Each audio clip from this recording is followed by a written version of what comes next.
Health Alert is brought to you by OU Physicians in Tulsa. Hello, welcome to Health Alert. I'm Pam Butler. Today we're going to talk about heat and cold conditions, and joining me is Maurice White, Jr. You are a paramedic and also a registered nurse. Welcome to the program. Thank you, Pam. Now, It's good to be here. Thank you. Now, before we begin, I'm so excited. Tell our viewers about becoming a paramedic. Some people may have wondered, how do you sort of access that profession? Well, generally in this state, it's either done through one of the community colleges or through the Voltech system.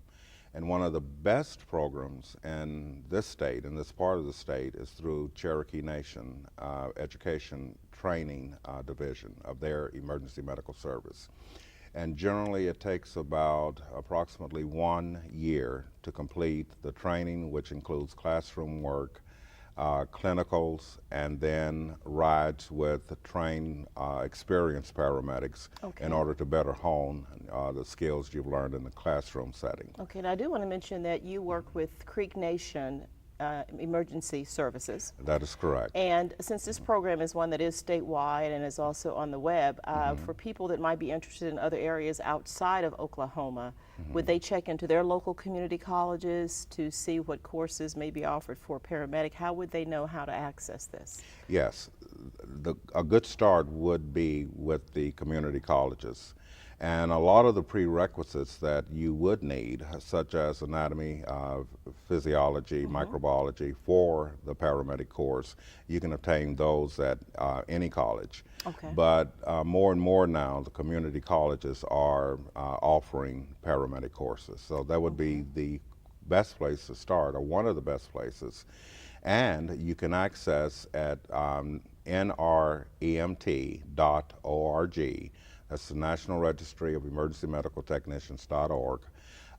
They, on that website, you'll find locations and who are offering courses at this time and in the future, near future. And I'll put up that information at the end of the show again for people that didn't catch it. Now I want to ask too, in reference to a paramedic, because we're going to talk about heat and cold kinds of conditions. Yes. As a paramedic, what is your primary focus and how do you liaison with physicians? I mean, we all have a visual of the ambulance coming and, you know, we pull over or something like that and get out of the way, hopefully. Hopefully, yes. But what is your primary focus as a paramedic and sort of the range of what you deal with, and how do you liaison with medical personnel, physicians, etc.? Okay. Originally, the paramedic level, there are 3 levels of EMTs, emergency medical technicians. There's the basic level, intermediate, and the paramedic was created in order to literally be an extension of the emergency room physician.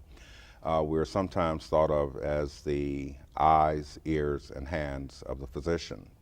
And in some system, it depends on the system and the terrain you work in, your ability to communicate via radio or telephone with the physician.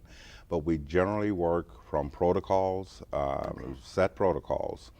And in a lot of services, such as mine with Creek Nation EMS here in Oklahoma, we do not really have to communicate with the physician for orders to do certain things. We've established a certain level of confidence with our ER doctors, and we operate from the protocols up to a point. In other areas where you do have, in urban areas in particular, where you don't have the communications problems because of terrain, generally there's telephone contact, and now there's even video imaging contact with the physicians at their base. Yes. Now you're also a registered nurse, and that's correct. That's kind of a nice compliment. So let's get into looking at this area of heat. Let's start with heat first. Okay. You initially, like with when the weather is really hot, and you tell me in terms of what the temperature is that we should consider. Heat cramps, that's kind of the initial problem you can have in the heat in terms of what you're sensing. Of course, you can go to the highest level too, but let's start with the most minor, heat cramps. Tell us what that is, what it looks like, those types of things.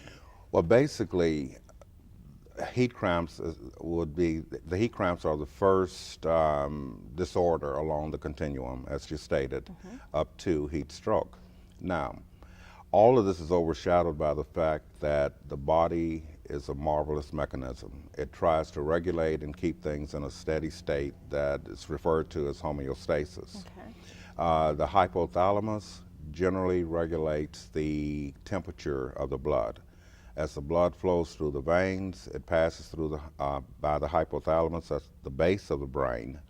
And if it detects that the blood is too warm or too cold, it takes measures through the autonomic nervous system to adjust that. Okay. Now, during extremely hot weather, and generally air temperature of 95 degrees Fahrenheit, coupled with 85% or higher humidity, that mechanism that's controlled, that thermal regulatory mechanism, breaks down and it's unable to accomplish its goal of regulating the temperature of the blood. So would it be fair to say here that that system kind of gets overwhelmed itself Absolutely. by the heat and humidity and can no longer regulate in its normal, it struggles? Yes. Okay. And that first shows up in the form of heat cramps.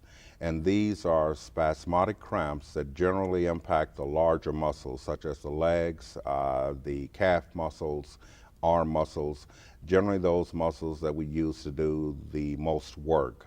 Okay. And they can be extremely painful. Now, they are brought about simply because there's an electrolyte system and electrolytes in the body that regulate how the muscles contract and how they relax. When we sweat profusely, we lose water, but we also lose some of those electrolytes such as sodium, potassium, magnesium, and the like. Now, when those are lost, well, that's when we tend to get those spasmodic cramps, those tightening and loosening of the muscles. Okay. So that's what we encounter with heat cramps. Now, if you encountered a person who's experiencing this, generally they will be sweating profusely at this point. They will have either been in a hot environment exerting themselves for an extended period of time, or in a hot environment, non-exertional, where there's simply no air movement. Okay. And we can talk a little bit later when we get to the heat stroke about the role that air and the humidity actually plays Right. related to the skin. Now with the heat cramp then, if the person is profusely sweating, they're cramping up quite a bit. They may experience nausea and Okay. vomiting, but that's about the extent of it with heat cramps. Very uncomfortable, and really this person may not even feel the cramps until later that evening. Sometimes Okay. it's an accumulative effect, and even after you've removed yourself from the hot environment, after you've ingested fluids, even later, up to 18 hours, you can have the residual cramps. So the cramping can be a later sign, Yes. whereas you tend to see the sweating and the nausea more profusely. Yes. Let me ask really quickly before we go to break. Sure. With this condition then, to sort of rectify it, is that taking in fluids at that time, those that would have electrolytes in them, or just plain water, like the Gatorades or things like that, or should you just shift only to plain water? Should you try to cool your body down with cool compresses? Well, the first thing you want to do, and this will apply to all of these, is to get to a cool place. If it's no more than under a shade tree, if you're out in the open. Secondly, yes, fluids, and particularly water at this point is what you need. Okay. There's been an internal shift of the electrolytes, but at this point you still have enough potassium, sodium, and the like in the system if you are adequately hydrated for those to work. Okay. So water is paramount at this Okay. point. Now I'm going to have to take a really quick break and we'll come back and pick up on a couple of other things that you might want to say about Sure. what we would do before Sure. we move to our next disorder. Okay? Okay. Please stay with us. We'll be right back.